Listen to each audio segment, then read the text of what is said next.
You're now listening to the Adiel Gorel Show.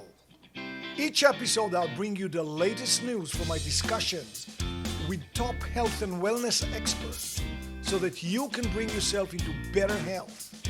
Today, on the Adiel Gorel Show. Sound healing is, again, as we say, nature. You go and listen to the trees. You go and listen to the wind dancing within the trees, among the trees, in between the trees. You go to a lake. So you yourself obviously are there. Your ears and your skin and every other receptor that you have is also there. So when you work with me, then you work with him, with her, you yourself get these sounds all the time. So you just had a session that you gave yourself as well. Mm-hmm. Because the sound keeper, the one that holds the sound in a sacred space, we are just like, we become channel. So by going through me, I'm going to deliver a certain vibration to you. So definitely I am the one receiving for all of you guys.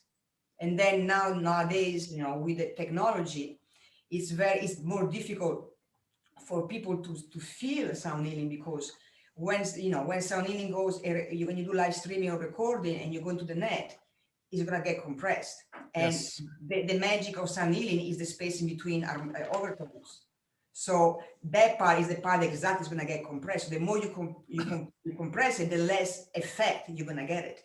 Of course, now we are not in the 1970s anymore. We are in 2021 and technology has grown. So I believe that we are going to a point eventually that I'm not saying reproducing the same thing as in person, because there is the human energy that cannot be felt to the machine, but delivering acoustically. I think that the more we're going to walk into this path, into this new era of technology, we're going to go there eventually. But as today, that is the reality. So what I gave you is just a little harmonization, if you want to call it, of your body with Himalayan balls and crystal pyramid. I loved it. I loved it very much. And I could see myself craving and wanting it on a daily basis. So I'll segue to then. If you love sound healing that much, you know what we said? You're just remembering who you were in your past life, that you had to do something with sacred vibrations. So when you feel that love, you had to study and become part of the tribe and start sharing this, because we need more people to create a balance in the earth, because we are affecting as well the earth when we're playing. So we need people like you with that clear intention of health and wellness and clear intention to join us. Well, that is and there's something I'll have to come at it from another, angle. When I was sitting here with my eyes closed, as you said yourself, I was the recipient. And there was something about being passive and receiving, which goes against the grain of Western society, where we do all the time and we create things. But there's also something very seductive about, what? You mean all I have to do is sit back and do nothing? Yes, I love that. People will say, I love that. But we are not in the era that we do too much anyway, and we lost the joy of doing less. So I think that also it kind of awaken the love for simple things. And in sound healing, we always say less is more in sound healing. And this is what you just said. In a space where you are doing less than what you do usually, you're receiving more energy than maybe do something else, more active or more, different ways to see things. Well, I have to share with you, when John Beaulieu was working with us, he sent me and Chad, I think, 2 forks. One of them was a G and one is a C. They're a fifth apart, a perfect fifth. So I started using them in the morning and at night. He said just 1 minute, which is all it takes until it stops vibrating. And then I got all excited. I was looking at his books, and on his website, I saw 1 million forks. So I sent him an email. Okay, John, what's the next step? He said, there is no next step. Just use these 2 forks. You're fine. That was nice. Like I have a bunch of gongs, And then this is the one, I always just, at the end, one is the one that I use the most, for space, for different reasons.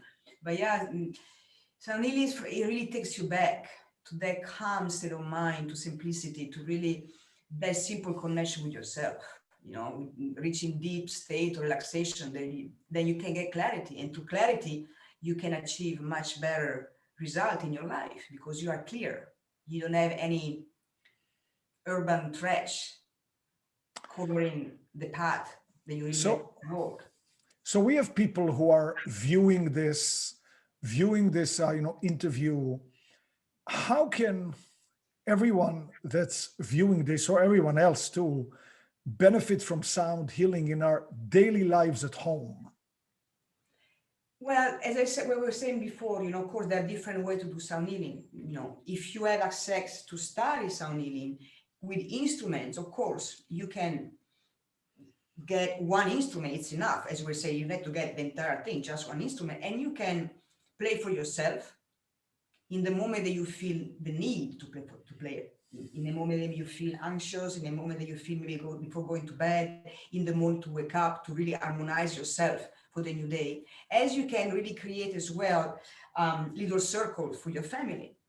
So this is one option. You just choose one instrument, you learn it, and you do it for yourself. You can also clean the environment energetically. Usually we use smudging, but as well with the sound in a certain way. You can clean and you can charge.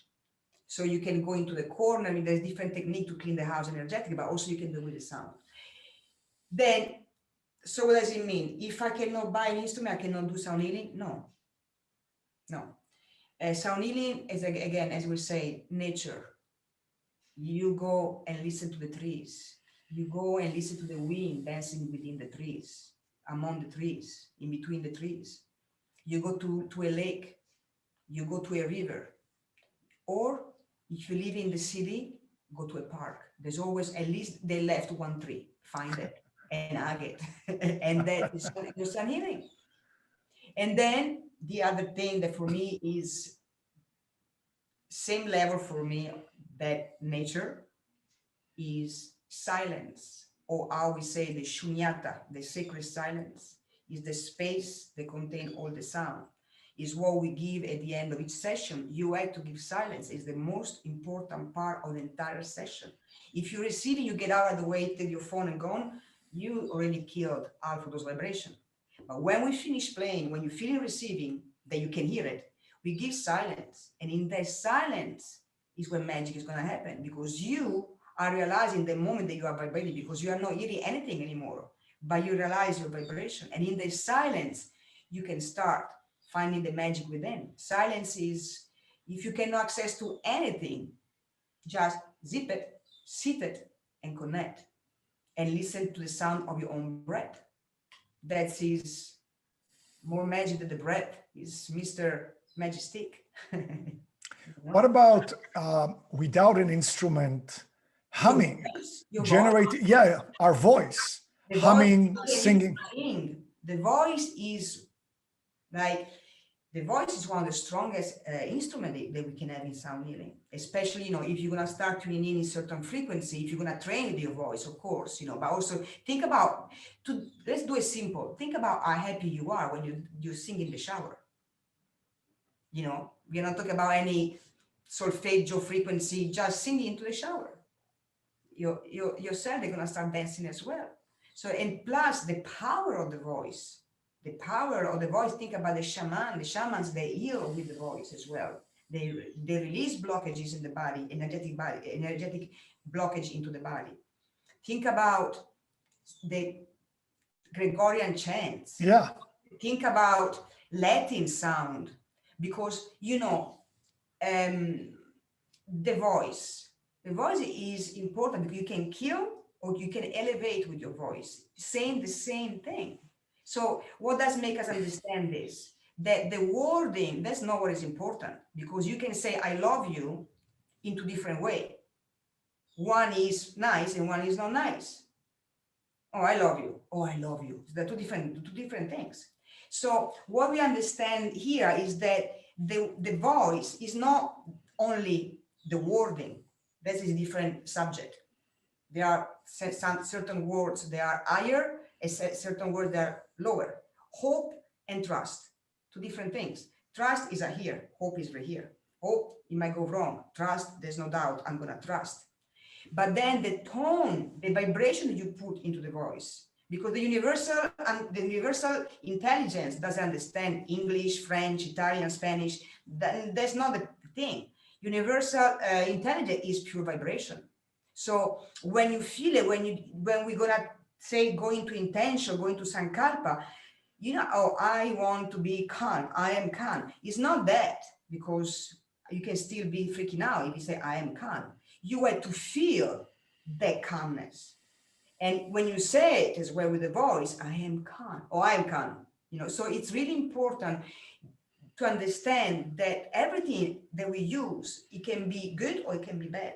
So the voice, the singing, then we go into deeper subject. Think about the Gregorian chanting, the one that became forbidden frequency at the end, because they were discovered in ancient times and then used for spiritual practices. And then the church cut it off.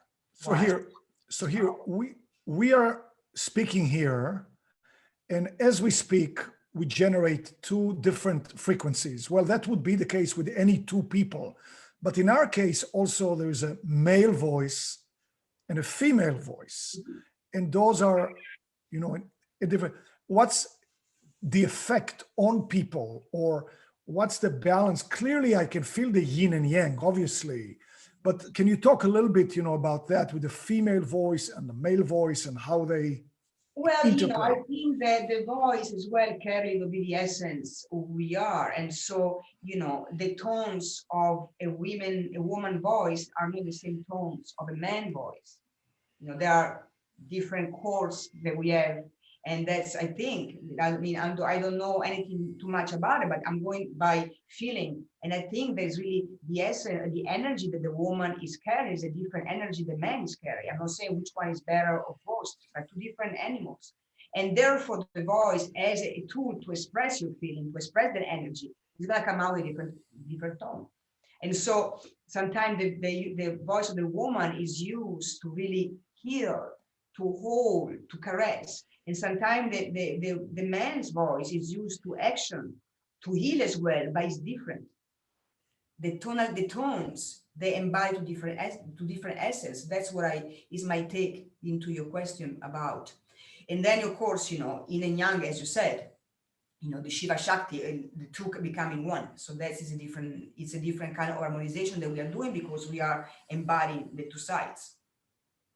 Yeah. So, I mean, for our viewers who are listening to us now and saying, I know I can do stuff at home, but I still need a little bit more direction. So I'm going to ask you for two things, if you don't mind. One is a very simple directive to all our listeners. Here is one specific thing you can do at home, do Om. And then the second thing is, how can you be in touch with a real expert, you know, like you, and actually go deeper? Can you repeat the first question? So the first question is, we have a viewer right now, they're at home, they're locked at home still. They want to do something right now. They don't have an instrument. They're willing to hum, they're willing. Can you give them a simple direction of how to start? So, for example, if, of course, you know, you can go and download whatever session you want. That's a different story. But let's say that, you know, let's leave the market to the side for 1 second. Let's say I don't have anything, it's me only, what I'm gonna do. So you're gonna find a place in your house where you can feel comfortable. Usually it's not where there's a TV, it's like a little place where you can feel contained, you know?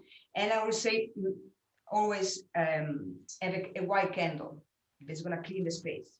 And then maybe a little sage and you smudge, no, up, you do the cross, you know, the 4 element, and then in circle way. So, and then you clean yourself. So you're gonna energetically, you're smudging, you clean yourself, you're preparing the space. And then you sit. You can sit cross leg, you can sit comfortable, you can also sit on the chair if you want to. Okay, that's not. And then you close your eyes and you start simply humming. And you go on and on.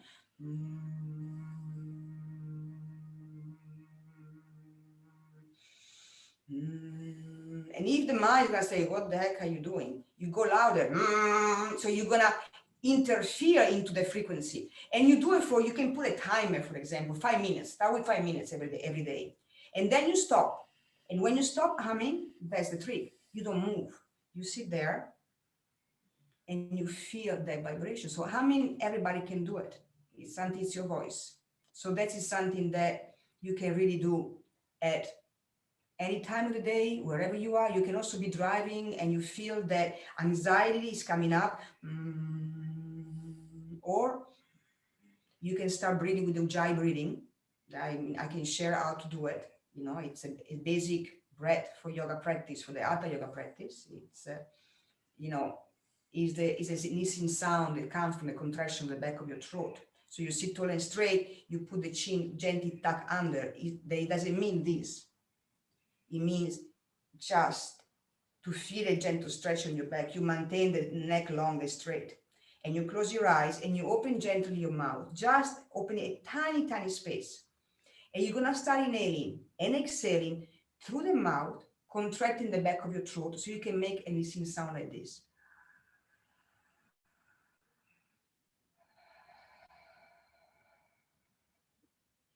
So, and you close your eyes and you do it. The Ujjayi breathing, when you feel comfortable, you close the lips and you keep on doing, you keep it connected with the sound. If the lips are still gently open, feel the breath kissing your lips as you inhale. And when you exhale, feel your heart getting softer. Allow the breath to activate the resonance, to transmute the way you feel, because you're working on brain waves as well, to change the frequency of those waves. So Ujjayi breathing, again, humming, it's really listen to your voice. Maybe sing a simple mantra, a simple,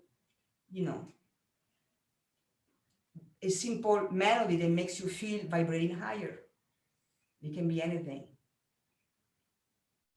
So thank you for question. There was a second question. Yeah, the second question is just what I was going to ask now, and that is, okay, obviously, we would love to work with an expert if we can. We would love to work with you. How can we have access to your work? Do you work one-on-one? Do you work in groups? First of all, if somebody is really called to work with sound healing, I strongly suggest to train with somebody who's been professionally trained or is a professional herself or himself. Why? Because sound healing is not about just banging the instrument. You need to know the science behind to understand what you're creating, because you are dealing with something nobody's gonna see, but you can damage somebody's brain if you're gonna start banging the gong like crazy. So you need to know what you're moving. So my suggestion is that train. Now, how? I do offer session. I do offer one-to-one private training in sound healing, sound healing protocol, gong, crystal, and whatever instruments. Basically, I share my journey into sound healing. 101 right now in Tulum. I'm in Tulum as well. So far, I'm based in Tulum because of the current situation. So I've been offering at the end of March, there is a 4 days gong intensive training with that experience. And then we're going to go into a cave, a deep cave in the womb of the mother. And then we're going to study the sound as resonance of the elementals. Or, you can reach me on Instagram, and I offer as well online session. But definitely, if you feel like coming with me, I'll wait for you. But otherwise, please reach whoever calls your attention. It can be me, it can be anybody else. But it's a very thing that you should place a little bit of your study to understand what you're moving. So just to give our viewers your website. So what is your website? My website is alessandramontana.com. And my Instagram is One Love, One Sound, just for the two different approach. And all the information, and you can reach me with any question that you have also about sound healing after this podcast. You can go into Instagram and leave me a message, or to my website. And I'm more than happy to assist anybody to come to a position where you feel comfortable to embrace the journey in the right way, because it's a big responsibility. We are changing the vibration of the air of we are working with the brain. There's a friend of mine that says, it's like if we open the brain, if we do magic surgery. And it is. So, I mean, I'm just going to say again, it's, Alessandra with a double S, Montana.com. And then what's your, Instagram again, please? One love, one sound. One love, one sound. And one is just a number? No, written O-N-E, like all written. Okay. One love, one love, one sound. That's very good. So this is really so special. And what I love is that we don't just talk. You gave me an experience that changed the rest of the whole talk radically. It made a huge difference. Beautiful. That's what life is about, going with the flow. Well, Alessandra, I'm very thankful to you that you were on our show. I hope that what you shared with us can make a difference in everybody's life. And I'm looking forward to seeing you in the live events that we will have. And to maybe visit you in beautiful Tulum, which I love. If you're coming, please let me know and I will welcome you here. It's a beautiful place, and I'm lucky to have chosen Tulum 11 years ago. Well, thank you so much. Thank you so much for having me. Sending you all the best from Tulum, and I know we're gonna see each other soon. Bye-bye. Bye. Thank you for joining me today for the second part of our amazing interview. If you didn't catch part 1, don't miss out. The link is in the description below for you. And be sure to click the subscribe button for more videos.